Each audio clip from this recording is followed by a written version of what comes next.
Hello guys! Hello Earth Signs, hello Virgo, Capricorn and Taurus. Welcome dito sa aking channel, Kapalaran 888. Ano bang messages, vibration, gabay energy para sa lahat ng Earth Signs, Virgo, Capricorn and Taurus ngayong February 12, 2024. Okay.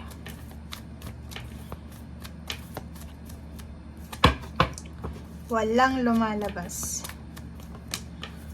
Okay.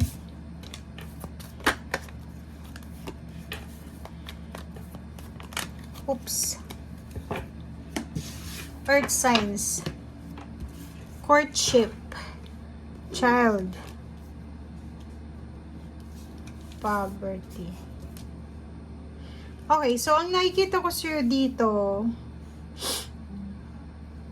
it's either in a relationship ka ngayon, pero may dati kang anak. Parang ganun. Lalaki ka siguro.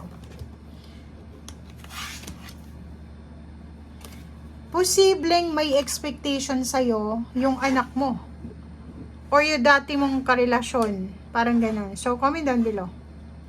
Nakikita natin dito nag-expect ng tulong. Pwedeng yung anak mo ay nag-expect sa'yo ng tulong pinansyal, but since financially unstable ka ngayon, parang posibleng may, ayun yung nakikita natin dito, na may sangkot ditong abogado, judge, or kaso para sa suporta. Meron din ditong mag-asawa na posibleng maghihiwalay sila dahil sa financial problems.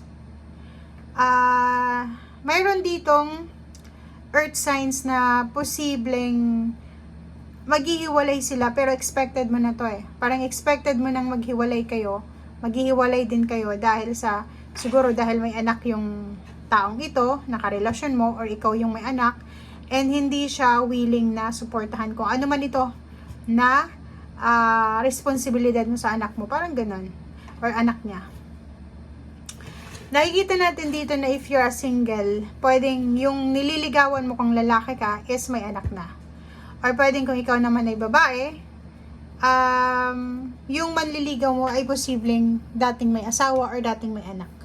Okay? So, comment down below if resonated with that.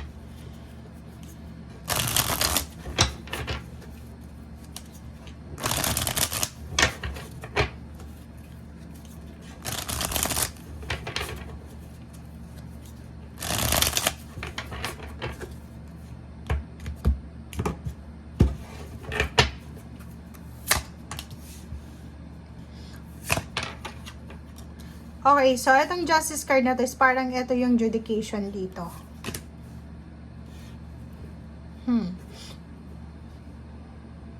May nakikita tayo dito na naghihintay ng pera. Pwede yun nga, 'di ba? Parang may kasong inihabla. Ikaw ba yung inihabla o ikaw yung naghabla?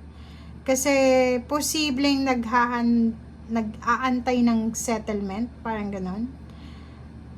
Or posibleng sa trabaho yan. Pwedeng na-scam ka, naloko ka, parang ganon. And nag-file ka ng kaso doon sa nanloko sa'yo. And sa ngayon is hinihintay mo pa siya. Hinihintay mo kung ano yung, kasi itong Queen of Cups, para din siyang itong expectation. Naghihintay ka ng resulta ng korte, or naghihintay ka ng resulta ng kung ano man itong pinaglalaban mo. Okay. Nakikita natin dito guys na may iba naman sa inyo na earth signs na posibleng may parating na okasyon sa pamilya, or may kailangan kayong i-celebrate sa inyong pamilya, or may kailangan kayong asikasuhin, like kung isa kang nanay or isa kang parent, kailangan mong asikasuhin yung health, yung healing, yung emotional, yung financial ng pamilya mo.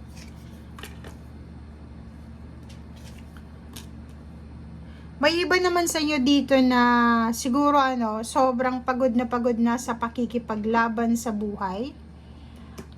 Sobrang pagod na sila sa problema sa pera, problema sa relationship, may kaso, may sakit yung anak, or may sakit yung magulang, may sakit yung lola, parang ganun. So, medyo nakakaramdam yung iba ng pagod, nakakaramdam yung iba ng gusto na nilang sumuko.